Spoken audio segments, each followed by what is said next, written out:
Bienvenidos a esta preciosa casa en Emperador, Valencia. Tiene 96 metros construidos, 2 habitaciones. Esta es la primera, tiene su galería donde poder tender con la lavadora y su lavadero. Está recién reformada, se reformó entre febrero y marzo de 2019. Esta es la habitación de matrimonio. Se han cambiado los suelos, toda la instalación eléctrica de la casa. La cocina, que ahora la veremos, aquí hay un armario empotrado. Tiene también trastero incluido.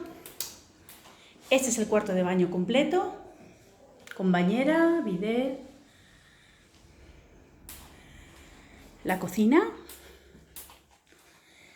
que da salida a la galería, está totalmente reformada. Y ya por último pasamos al salón comedor muy grande, se le ganó una habitación para hacerlo mucho más amplio. Tiene una terracita para poder salir. Pues nada, estaremos encantados de enseñárselo. Muchas gracias.